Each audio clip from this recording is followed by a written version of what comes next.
Welcome to r/slash entitled parents, where an entitled mom is afraid that her son will catch the gay. Our next Reddit post is from Cumthobnob. Long story short, I lived with my father since, well, forever. He got married to a woman, Patricia, who's a stripper, for a green card in about 2008. The marriage was just for a green card, which I know is illegal, but that's not the point of this story. Patricia needed money because she'd just been fired and her daughter was having health problems. Patricia had encouraged her daughter to drink and smoke at 12 years old, so yeah, I wonder why she had health problems. My father made her an employee so she'd make the minimum amount to sponsor him, $500 a week. She had to do absolutely nothing for that job. Patricia lived in Alabama while we lived in Georgia. He got his green card, but my dad continued to pay her because he was an idiot and didn't get a prenup. I lived with my dad and worked with him at his company, so I saw and dealt with him every day. We were really close. I had my first child in August of 2019, his only grandchild. He was diagnosed with cancer in August of 2019. I helped my father through all of his medical stuff, took over as much of the business as I could, and was his home care provider when he was in hospice. He died in June. When he was diagnosed, he made a will saying that absolutely nothing was to go to his wife. Everything was supposed to go to me or my son. My dad's house and his cars were all transferred to my name. My father and Patricia's relationship literally only consisted of her texting him once a week asking for more money. "Hubby, I need more money. Please deposit. My love, I need more money. I have bills. Husband, I need you to pay my taxes now." Even though I made more money than Patricia did, she paid $3,000 more in taxes than I did. And yet she refused to use our company's accountants. Her asking for money was constant. My dad was never a rich man, and his company is small and still has its bad seasons. My dad didn't even tell her when he had a heart attack in 2016. He didn't tell her when I was pregnant. He didn't tell her when he was diagnosed with cancer until a month before he died. He called Patricia begging for help because he felt like a burden to me, and he figured that he was paying her so she could at least help. She never showed up. In Georgia, a wife is entitled to 1 year of support. So I told Patricia during the middle of COVID that I was dropping her payments to $300 a week. I didn't tell her my father had died a month earlier. I also told her that me and 2 other employees had to take pay cuts because of COVID, and this was the truth. The very next day she showed up at my house and just walked in. She yelled at me, and she brought her mother, who also yelled at me. She made a big deal about wanting to meet her grandson, my son, and how much her and my father loved each other. This was a lie. My father hated her. She left, and I thought it was over. I was going to continue paying her $300 and nothing else. Then the threat started. How dare I lie to her? How dare I cremate my father, which was his choice? She said I had to get her approval first, and I had to pay her more because that's what he would have wanted. She also said that she was going to come and take what belonged to her, his ashes and all of his personal belongings. I told her to F off. A couple of days went by, and I went to visit a friend 2 hours away on a Saturday. She showed up at my work demanding I meet her there right now to give her all of her stuff, including my father's laptop, phone, and ashes. She threatened to break in, call the cops on me, everything. I was literally in tears on the phone with my immigration lawyer, the probate lawyer, and 911. Patricia and her mom eventually left, telling me on the phone that I was a B-word and they were gonna get me. Some more drama happened, and then I heard nothing from them. I continued to pay her $300 a week. She texted me today asking when I was going to pay her taxes. I said never. She told me it was my job to pay them because that's what my father would have wanted because he loved her and didn't want us to be like this. I told her that all I had to do, according to the law in the will, was pay her 1 year of support, which I was doing since the day he died. She flipped out and called me a liar and how much my father loved her and he'd never want this to happen to her. This entitled moron expected me to keep paying her until when? Her death? I have to pay her rent, her taxes, everything? Ugh, the entitlement. I get why Patricia was upset because she lost her meal ticket, but man, she had a sweet deal for a while. $500 a week plus $3,000 in tax payments comes out to $29,000 a year for free. Like, she literally didn't have to do anything, just open her bank account and bam, there's the money. She should have just counted that as a win and moved on with her life, especially since OP might have evidence that the marriage was a sham marriage. I mean, OP's dad was the person who committed a crime, not OP, so OP would lose absolutely nothing by reporting her to the feds. Our next Reddit post is from Pinoy Silver. This story happened some years ago while I was still living on the East Coast. I was driving back home from a friend's house and I took a detour through one of the nicer neighborhoods because it was the beginning of fall and I'm just a sucker for scenery. While driving, I just so happened to find another thing that I go crazy for, a garage sale. I had some cash on me, so I decided this was fate and pulled over to check it out.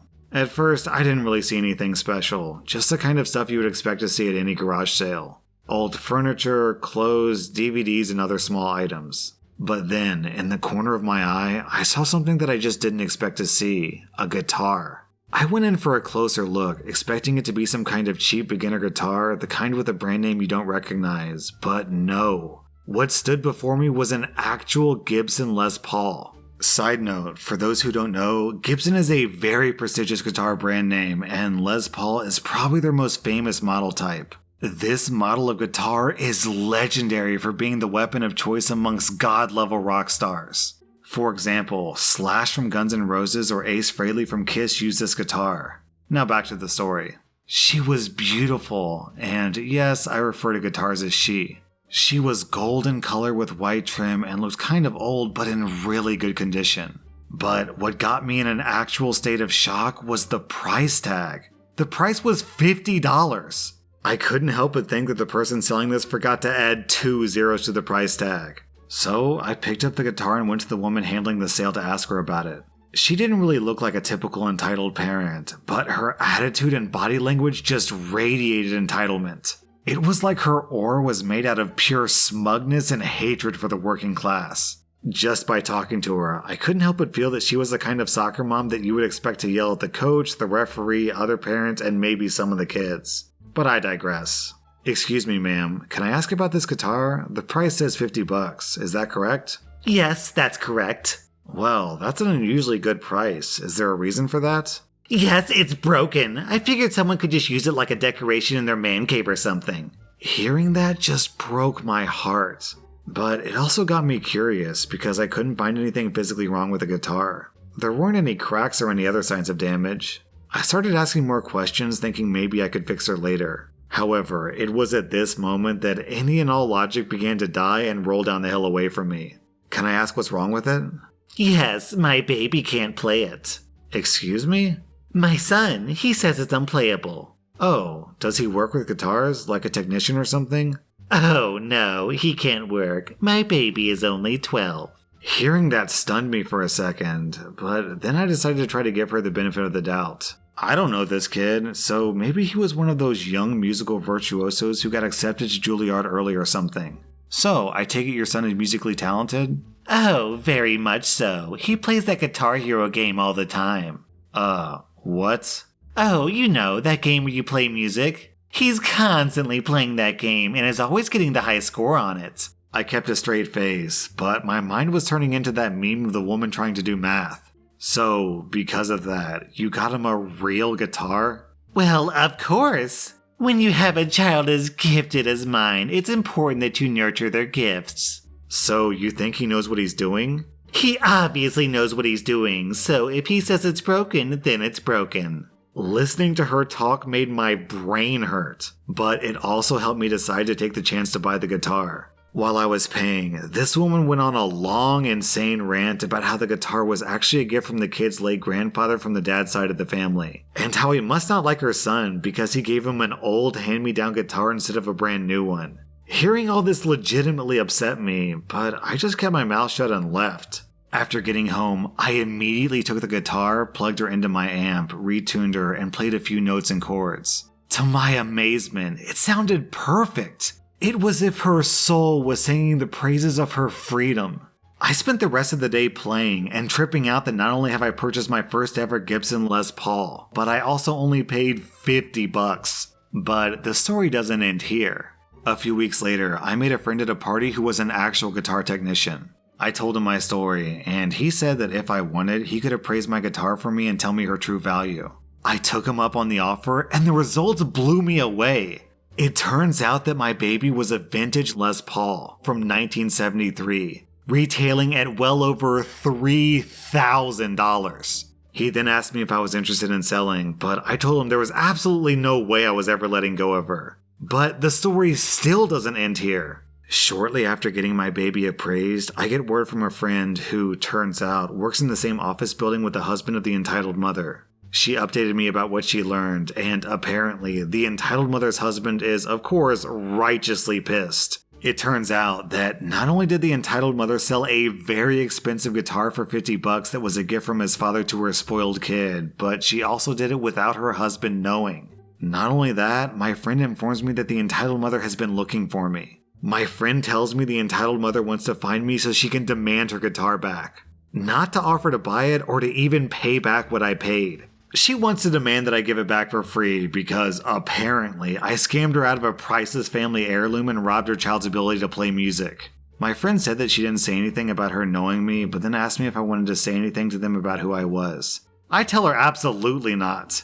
If this entitled mom wants a guitar, she can buy a new one with the money I gave her, just like she planned. And I agree, this guitar is a family heirloom, but it's my family heirloom. Sorry, entitled mom. But if it means anything to you, I named her Karen. Down in the comments, I'm going to read this post from My Rifle Is My Friend. My 12-year-old son is really good at race car games, so I bought him a Ferrari. It turned out to be a pile of junk. His feet can barely touch the pedals, and he can't shift gears. Our next Reddit post is from Pau Corderito Uwu. This happened around 2 to 3 years ago, and at the time I had a friend with benefits. We were lesbians, and we really liked each other, but we couldn't make the move because we were both kind of unsure, but our friendship was nice.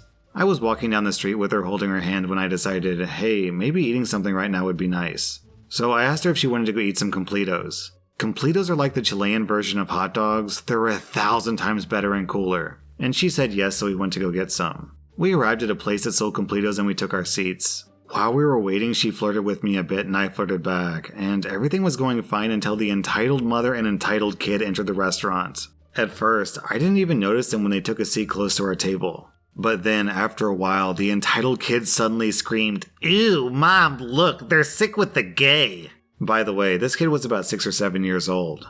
This caught my attention because this wasn't the first time that we had problems with homophobic people. I live in a very close-minded town. Even my parents don't like me to be gay. So I was already prepared for what was going to come. The mother looked at us in horror, like we were murdering a child in front of her. And she screamed at us something about how homo people were trying to make her son gay and that we were all gross and blah blah blah. Now, look, I'm a very emotional person with a lot of anxiety, and that just made me want to cry. But then all my fear and sadness turned into anger when I noticed that my girlfriend was crying. I don't remember exactly what I screamed at her, but she got super angry and kept calling me homophobic slurs. All this noise got the attention of the owner who came out to see what was going on, but before I could talk, the entitled mother said, "This homo effing B-word is trying to make my son gay. This is sickening and disgusting. You need to take her out of here along with her girlfriend now. I cannot believe how you could allow something so obscene here." This entitled mother sounded like a kid throwing a fit. Now, something I forgot to add before. The owner of this place was my girlfriend's aunt, who knew that she was a lesbian and supported her. The owner said, lady, I'm gonna have to ask you nicely to leave. These girls aren't bothering anybody." What? This is so effing gross. Who the F do you think you are? I'm gonna sue this effing place and cause it to close. God will kill you. Yes, she actually said that. Long story short, the owner kicked her out along with her son and she was banned from this place permanently. The rest of the afternoon went smoothly, and the owner apologized to us and assured us that she wouldn't allow this to happen to us again. And the Completos were tasty, by the way. So after reading the story, I went to go look up what Completos look like, and the pictures make me think that I've been eating hot dogs wrong my entire life.